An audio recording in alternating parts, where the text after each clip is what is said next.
Quels sont les animaux licites à la consommation?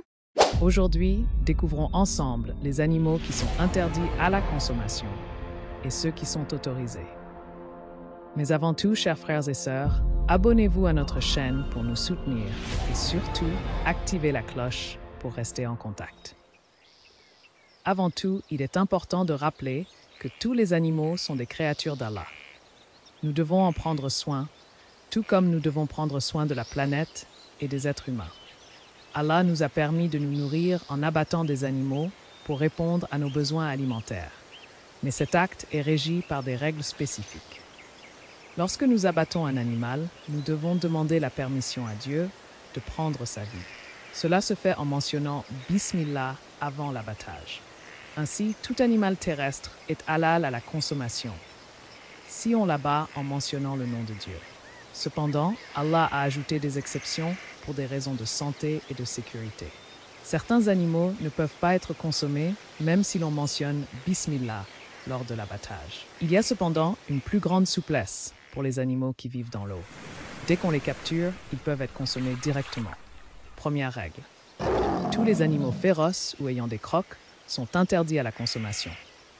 Cela inclut le loup, l'ours, le lion, le tigre, la panthère, le léopard, le panda, le guépard, le puma, le cochon, le putois, le gorille, les genres de singes, le chimpanzé, l'ourang-outang, l'éléphant, le chien, le chat, le castor, le blaireau, le loup-cervier, le chacal, la fouine. Parmi les animaux autorisés à la consommation, nous avons les bovins, vaches, taureaux, buffles, buffalo, bisons, les ovins et caprins, moutons, brebis, agneaux, chèvres, le cerf, la gazelle, l'antilope, les volailles, poulets, canards, dindes, oies, pintades, flamants roses, autruches, pélicans. Il est permis de manger la girafe, le kangourou, le lapin, le chameau. Par contre, celui qui mange du chameau doit refaire ses ablutions impérativement avant la prière. L'érudit Ibn al-Qayyim rahimallah a dit sur ce sujet: le chameau est connu pour sa grande rancune pour celui qui lui fait du mal et tient à se venger même après une longue période. Il a dit que l'homme peut acquérir ce caractère à travers ce qu'il mange. À cet effet, les ablutions ont été légiférées pour celui qui mange sa viande pour éviter d'acquérir les caractères de rancune et d'hostilité. Il est permis de manger le lama, le cheval, mais le cheval domestique est déconseillé. L'âne sauvage qu'on appelle zèbre est licite, tandis que l'âne domestique est interdit. Selon l'école juridique chafite, on peut manger le renard, l'hyène, la zibeline, l'écureuil et la belette. Deuxième règle. Tous les oiseaux qui chassent avec leurs griffes et qui mangent des charognes sont interdits, comme le milan, l'aigle, la corneille, le vautour, le corbeau de charogne, la chauve-souris, l'épervier, le faucon, la mouette, la cigogne. Le hibou, voici d'autres animaux interdits à la consommation. La souris, le rat, le scorpion, les différentes sortes de serpents, le lézard gecko, le crocodile, la tique, la salamandre, la grenouille, la tortue, l'abeille, la fourmi, le moustique, la mouche, la marmotte, la punaise, le pou et la puce. La consommation d'insectes tels que la sauterelle et l'escargot est permise selon l'école malikite à condition qu'il y ait une immolation. Celle-ci se fait par ébullition ou par couteau, accompagnée de Bismillah. Bismillah ala barakatillah, Bismillah Allahu akbar. Ibn al-Qayyim cite un hadith d'un compagnon du prophète sallallahu alayhi wa sallam.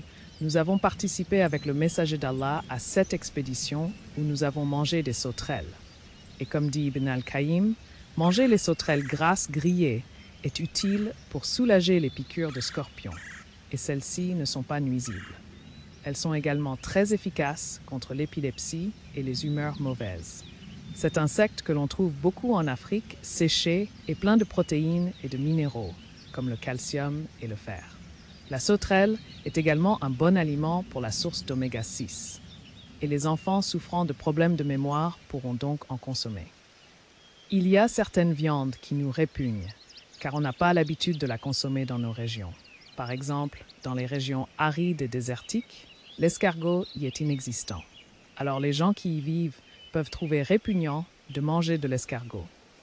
Tout comme l'oromastique, qui est un reptile herbivore vivant uniquement dans les régions désertiques, nous répugne. Bukhari et Muslim ont rapporté qu'on a présenté un repas d'uromastix au prophète, mais il s'abstint d'en manger. Et lorsqu'on lui demanda si cela était illicite, il répondit Non, mais il n'y en a pas dans la région de mon peuple. C'est pourquoi elle me répugne. Manger de l'oromastix présente plusieurs avantages, notamment la détoxification, le gain de poids, le renforcement corporel, la réduction de la soif, la régulation du rythme cardiaque et l'amélioration de la vision. Il est donc permis de manger l'uromastix, mais également l'iguane, la gerbille et l'hérisson. Parmi certains animaux cités qui pourraient être considérés comme atypiques à la consommation, il faut savoir qu'il y a des divergences et que même s'ils sont autorisés, ils restent préconisés en cas de situation de famine, tels que le perroquet, l'hirondelle, renard, l'iguane, la girafe et plein d'autres. On peut manger les oiseaux comme la pie, le rossignol, le merle, le canari, la perruche, la perdrix, le pigeon, la caille, l'hirondelle, le moineau, la tourterelle, le faison, le perroquet, la mouette, le héron, la grue, le chardonneret, l'étourneau, le manchot, le phoque. Cependant, un hadith interdit de tuer la huppe, la fourmi, l'abeille, la grenouille, la pie-grièche. Le prophète Mohammed, paix et salut soit sur lui, a dit « Ne tuez pas la grenouille, car son coassement est une glorification d'Allah. » Concernant les animaux marins, le prophète a autorisé tout ce qui s'y trouve.